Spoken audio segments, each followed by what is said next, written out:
2014 সালে বিএনপিকে নির্বাচনের বাইরে রেখে তার দালালির কারণে বিএনপিকে ধ্বংস করার জন্য যে সবচেয়ে বেশি ভূমিকা রেখেছিল এই এলাকার সন্তান যে 30 বছর হারদানির মানুষকে শোষণ করেছে, হারদানির মানুষকে শোষিত করেছে, হারদানির কোনো উন্নয়ন করে নাই। বিশ্বমান আপনারা বলেন এই 30 বছর যে এমপি মন্ত্রী থাকতে পারে সেই এলাকায় কি একটি ইঞ্জিনিয়ারিং কলেজ হয় না, একটি টেক্সটাইল কলেজ হয় না, একটি ইকোনমিক জোন হয় না, একটি ইন্ডাস্ট্রিয়াল পার্ক হয় না? কি হয়েছে হারদানিতে গত 30 বছরে? কিছুই করেছে? এলাকায় কোনো উন্নয়ন হয়েছে? উন্নয়ন তো হয় নাই, তার বিপরীতে ধ্বংস করা হয়েছে। এত সুন্দর একটা সরকার হাসপাতালকে ভেঙে চুরে তছনছ করে দিয়ে এদেশে এই মির্জাপুরের মানুষকে তাদের অর্থনৈতিক কর্মকাণ্ড থেকে দূরে রাখার জন্য, অর্থনৈতিকভাবে দুর্বল করার জন্য এই মির্জাপুরের এই সরকার হাসপাতালকে ভেঙে চুরে চুরমার করে দেওয়া হয়েছিল তাদের স্বার্থের জন্য। বন্ধুগণ, অন্যদিকে আমি বলি 29 বছর এখানে মন্ত্রী এমপি ছিল আর বীর মোহাম্মদ নাসিরউদ্দিন অন্য পক্ষে এই হাটাদারি থেকে কিছুই ছিল না। হাটাদারির মানুষ আমরা ওই পরিবারকে আমরা কিছুই দিই নাই। উনি কি করেছেন? উনি সামান্য সময় মন্ত্রী ছিলেন, সামান্য সময়ে মেয়র ছিলেন। ওই সময়ের মধ্যে চট্টগ্রামের দায়িত্ব থাকা সত্ত্বেও এই হাটহাজারি থেকে অসংখ্য হাজার হাজার বেকার যুবকের চাকরির কর্মসংস্থানের ব্যবস্থা করেছেন। তার হাত ধরেই হাটহাজারির বিভিন্ন বড় বড় রূপ হয়েছে। আমি আজকে নির্দ্বিধায় বলতে পারি ওনার যোগ্য সন্তান ব্যারিস্টার মীর মোহাম্মদ সালাউদ্দিনকে যদি উনি অনেক কর্মঠ, অনেক দক্ষ, অনেক সৎ এবং অনেক সাহসী, উনি সারাদিন 24 ঘন্টার মধ্যে 18 ঘন্টা কাজ করেন। ওনার মতো যদি ব্যারিস্টার মীর মোহাম্মদ নাসিরউদ্দিনের চেয়ে অনেক দক্ষ শক্তিশালী মানুষ। তাই আমি বলবো আমরা যদি ওনার চাইতে হবে না, যদি আমরা ওনাকে কিছু করে হাটাদারি থেকে অভিভাবক অথবা এমপি বানাতে পারি। উনি দেশ নায়ক তারেক রহমানের বিশ্বস্ত সহচর 2-4-5 জনের মধ্যে একজন উনি। আমি হলফ করে বলতে পারি ওনাকে যদি আমরা এই এলাকা থেকে এমপি করতে পারি, আগামী নির্বাচনে যদি আপনারা সবাই ঐক্যবদ্ধভাবে ওনাকে এমপি নির্বাচিত করতে পারেন, তাহলে হাটাদারির আগামী 5 বছরে হাটাদারির আমূল পরিবর্তন হবে।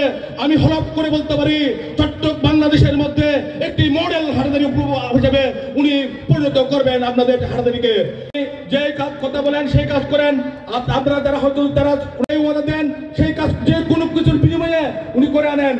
তাই আমি অনুরোধ করবো ওনার মতো একজন যোগ্য মানুষকে যদি আমরা হাটাদারির প্রতিনিধি হিসেবে হাটাদারির আসনের প্রতিনিধিত্ব জাতীয় সংসদে করতে পারি, তাহলে আমরা কিছুই বলতে হবে না। আমি আজকের অনুষ্ঠানের প্রধান অতিথিকে বলবো এই মির্জাপুর বিএনপির ঘাঁটি, এই মির্জাপুর দেশ নায়ক তারেক রহমানের ঘাঁটি, বেগম খালেদা জিয়ার ঘাঁটি। এই মির্জাপুর কখনো বিএনপির সাথে বেইমানি করে নাই।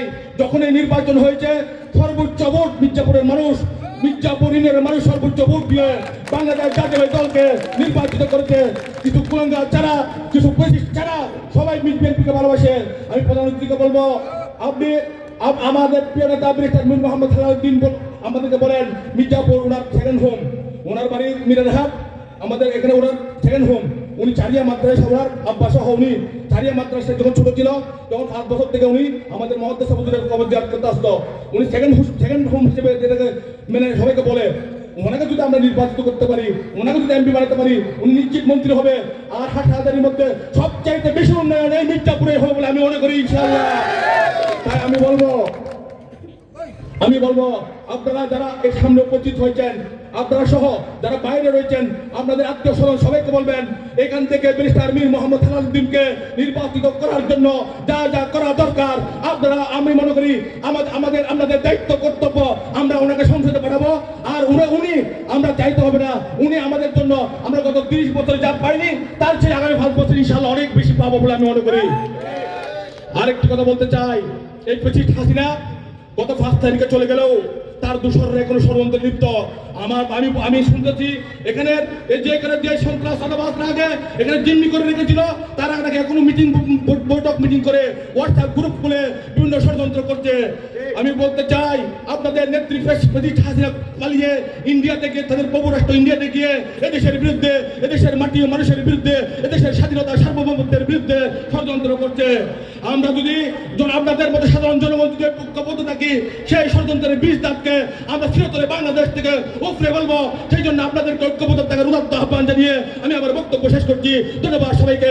বাংলাদেশ জিন্দাবাদ, বাংলাদেশ জাতীয় দল জিন্দাবাদ, শহীদ জিয়া অমর হোক, দেশ নায়ক তারেক রহমান জিন্দাবাদ, ব্যারিস্টার মীর হালাল জিন্দাবাদ, জিন্দাবাদ, জিন্দাবাদ।